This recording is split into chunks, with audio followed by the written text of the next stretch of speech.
Guys, आपका मेरे channel smart study में स्वागत है। आज हम क्लास 8th के मैथ्स के पेपर का पार्ट 2 करने वाले हैं। पार्ट 1 हमने कर लिया है, आज हम पार्ट 2 करने वाले हैं। तो आइए देखते हैं किस तरह के क्वेश्चन है। पेपर बहुत टफ है, तो आइए हम क्वेश्चंस को सॉल्व करते हैं। ये सारे क्वेश्चन हम पहले पार्ट में कर चुके हैं। अगर आपने वो पार्ट नहीं देखा है तो आप वो पार्ट ज़रूर देख लीजिएगा।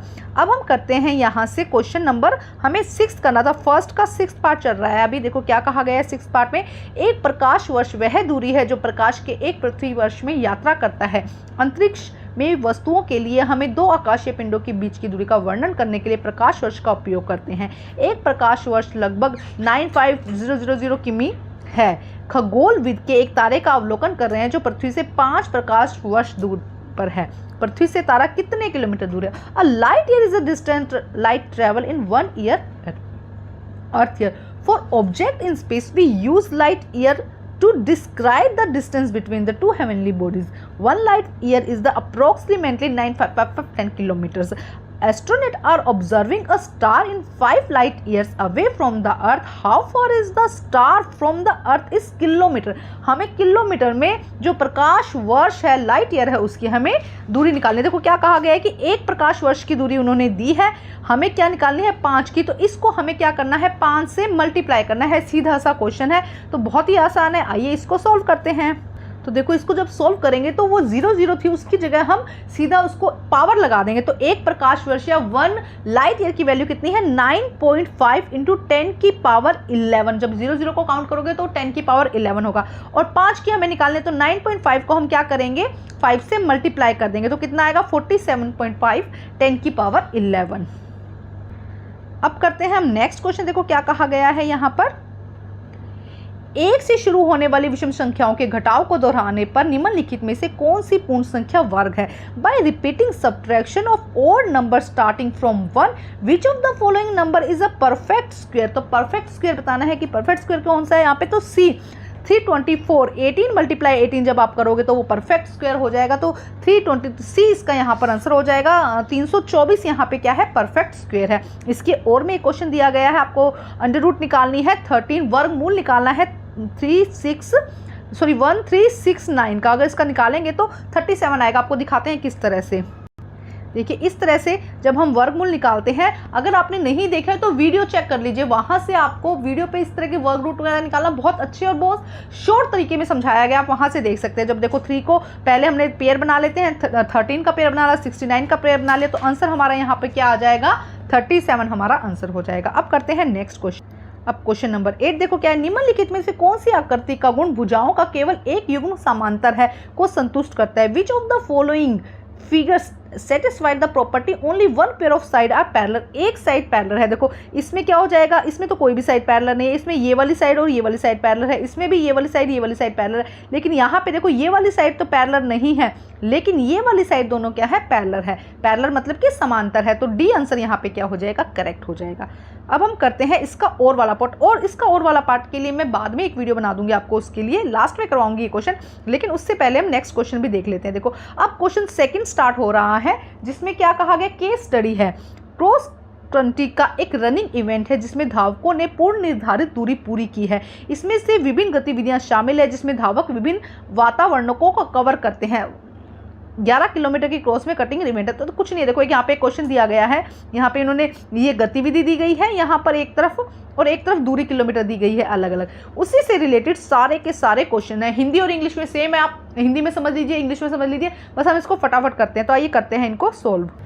अब देखते हैं आगे। देखो क्या कहा गया है, ये सब हमने भी रीड कर लिया, सेम इंग्लिश में भी यही है, तो हम इसे रीड करने की जरूरत है। बस हम क्वेश्चन समझते। देखो कुल दूरी का कितना भाग कीचड़ दौड़ है, तो वहां से हम देखेंगे तो आंसर सी आ जाएगा। यहाँ पे आपको क्या करना है टोटल इसको काउंट करना है, और कीचड़ का भाग टोटल देखो काउंट करो 3 to 6, 3 और 5, 5 to 7, 7 to 9, 10 और 11। टोटल यहाँ पे 11 है। और कीचड़ वाला जो भाग है वो हमें क्या करना है। तो कीचड़ वाला भाग यहाँ पे अगर आप देखोगे तो 1 है, तो ये क्या हो जाएगा 1/11। इसी तरह से हमारे सारे क्वेश्चन हम सिर्फ फटाफट आंसर देख लेते हैं, ठीक है। तो इसका आंसर यहाँ पे क्या हो जाएगा, अगर हम करते हैं इसका आंसर, तो इसका आंसर यहाँ पे हो जाएगा 1/11। कुल दूरी का कितना भाग जल निकायों का है? What fraction are the total distances crossing water bodies. जब आप इसका आंसर देखोगे तो इसका आंसर भी आपको यहाँ पे क्या मिल जाए, इसका आंसर आपको यहाँ पे D 1/11। यहाँ पे इसका आंसर भी आपको क्या मिलेगा 1/11 का। तो इसका आंसर भी हमारे यहाँ पर क्या हो जाएगा, फर्स्ट का सी हो जाएगा, सेकंड का भी डी हो जाएगा, क्योंकि दोनों ही 1 दिया गया है। थर्ड में देखिए, पक्की और कच्ची सड़कों द्वारा तय की गई दूरी कुल दूरी का कितना भाग है। What fraction of the total distance is distance cover the paved and the unpaved road. तो इसका आंसर डी हो जाएगा। जब आप कच्ची और पक्की सड़क दोनों को जोड़ेंगे तो 5 आएगा, 5/11 यहाँ पे आंसर हो जाएगा। अब हम इसका देखते हैं फोर्थ क्वेश्चन। देखो फोर्थ में क्या कहा गया है, पहाड़ी पर चढ़ना और जंगल द्वारा तय की गई कुल दूरी का कितना भाग है। What fraction of the total distance is the distance cover और हिल क्लाइंबिंग एंड वुड। तो इसमें भी हम दोनों को जोड़ लेंगे तो हमारा आंसर यहाँ पे जो फोर्थ है उसका भी आंसर निकलेगा, 2/11 हमारा यहाँ पर आंसर निकलेगा। टोटल हमारा आंसर कितने निकलेगा, 2/11। अब हम देखते हैं फिफ्थ क्वेश्चन। राहुल कहता है कि जंगलों से दौड़कर और पहियों पर चढ़कर क्रॉस कंट्री में कुल दूरी का कवर कितना भाग है। मतलब उसने कहा है जंगलों से दौड़कर, पहाड़ियों पर चढ़कर, क्रॉस कंट्री, अगर इन दोनों को जोड़ने पर ये क्रॉस कंट्री का टोटल कितना भाग है। तो अगर हम इसमें देखेंगे तो आधे से कम आएगा। इसका कितना भाग आएगा, आधे से कम। जोड़ करके इसमें कुछ नहीं है, जोड़ के देखिएगा वो 11 से कम आएगा, इसीलिए क्या हो, 11 के आधे से मतलब 5 से कम आएगा, इसलिए हम उसमें लिख देंगे आधे से कम। इंग्लिश में भी सेम देखो क्या है, Rahul says that bye running through would and climbing hills of dash of the total distance crossing country and the be covered. तो क्या हो जाएगा, लेस देन हाफ। अब हम करते हैं इसका थर्ड क्वेश्चन। थर्ड क्वेश्चन में देखो क्या कहा गया है, स्कूल के प्रदर्शन के लिए प्रत्येक पंक्ति कॉलम के समान संख्या में छात्रों की व्यवस्था की जानी है। मतलब स्कूल में प्रेयर होती है ना, उस तरह से अरेंज करना है उनको।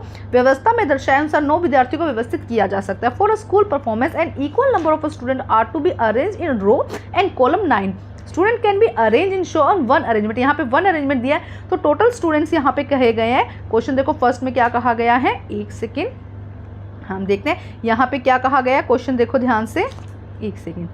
फर्स्ट क्वेश्चन क्या है, व्यवस्था में 1 से 100 विद्यार्थियों के लिए एक पंक्ति स्तंभ में कितने विद्यार्थियों को जोड़ा जा सकता है। How many students can be added and row and column arrange 1 to 100 student. तो कितने, अगर हम यहाँ पे 7 जोड़ देते हैं, 3 की रो है, यहाँ पे 7 जोड़ देते तो टोटल कितना आ जाएगा, 100 हो जाएंगे। तो बी आंसर यहाँ पे क्या हो जाएगा, करेक्ट हो जाएगा। नेक्स्ट इसका सेकंड देखते हैं क्या कहा गया है। प्रदर्शन आयोजित करने वाले शिक्षकों को लगता है कि एक समूह में 100 छात्रों को व्यवस्थित करना मुश्किल होगा। वे समूह के 2 वर्ग व्यवस्थाओं में विभाजित करने के बारे में सोचते हैं। प्रत्येक व्यवस्था में कितने विद्यार्थी हो सकते हैं। The teachers organize the performance think that it will be difficult to arrange 100 students in one group. They think to dividing the group into 2 square arrangement. How many students will be there in the arrangement. तो 2 square निकालनी है हमको। देखो हम किसकी निकाल सकते हैं, 6 की स्क्वायर प्लस 4 की स्क्वायर कितना हो जाएगा, 36 प्लस 64 कितना हो जाएगा, 100। तो ए ऑप्शन यहाँ पे क्या हो जाएगा, सही हो जाएगा। नेक्स्ट क्वेश्चन देखो क्या कहा गया है।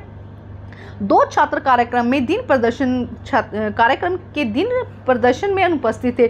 शिक्षक वर्तमान छात्रों को 2 वर्ग व्यवस्था में विभाजित करने के बारे में सोचते हैं। प्रत्येक व्यवस्था में कितने विद्यार्थी हो सकते हैं। देखो क्या है, 2 students were absent from the performance in 1 event day. Teacher think of the dividing the present student into 2 square arrangement. How many student can be there in arrangement. कितने स्टूडेंट्स को और वो ऐड कर सकता है। तो देखो क्या हो जाएगा यहाँ पे 5 प्लस 64। तो अगर ऐड करेंगे तो क्या स्क्वायर बन जाएगा, पहले कितना था, पहले यहाँ पे कितना था, अब यहाँ पे अगर ऐड करेंगे तो आंसर, एक सेकेंड, अब क्योंकि क्या करना है यहाँ पे क्या करना है, स्क्वायर होने चाहिए। तो अब यहाँ पे करें 49 की स्क्वायर, तो 7 की स्क्वायर एंड 7 की स्क्वायर हमारा यहाँ पर आंसर हो जाएगा। नेक्स्ट क्वेश्चन देखो क्या कहा गया है इधर, यहाँ पे हम देखते हैं। अब देखते हैं इसका फोर्थ क्वेश्चन। किन्हीं 2 क्रमागत संख्याओं के वर्गों के बीच का अंतर होता है। The difference between the 2 square of any 2 consecutive number is equal to. 2 जो क्रमागत संख्या है उनके वर्गों के बीच का अंतर कितना होता है, उनके योग के बराबर। देयर सम उनके योग के बराबर होता है। एंड फिफ्थ क्वेश्चन देखिए, निम्नलिखित में से कौन सा अलग है। तो यहाँ पे अगर हम देखेंगे तो सब क्या है, देखो 0 0 अगर हम इसकी बात करते हैं तो ये आंसर यहाँ पे क्या हो जाएगा, अलग हो जाएगा। ध्यान से देखो किस तरह से अलग हो जाएगा। तो देखो अगर यहाँ पे रूल देखते हैं तो क्या हो जाएगा, देखो इन 2 को 10 को मल्टीप्लाई करेंगे तो 100 आएगा, 30 को करेंगे 900 आएगा, 20 को करेंगे 400 आएगा। लेकिन 40 को जब मल्टीप्लाई करेंगे तो कितना नहीं आएगा, 14 नहीं, कितना आएगा यहाँ पे 1600 आएगा। तो ये यहाँ पे इस हिसाब से ये अलग हो जाएगा। तो कौन सा आंसर हो जाएगा, अलग, डी हो जाएगा। अब इस आगे का नेक्स्ट वीडियो बनाऊंगी जिसमें इस क्वेश्चन के आगे के क्वेश्चन सोल्व करवाऊंगी। Thank you guys.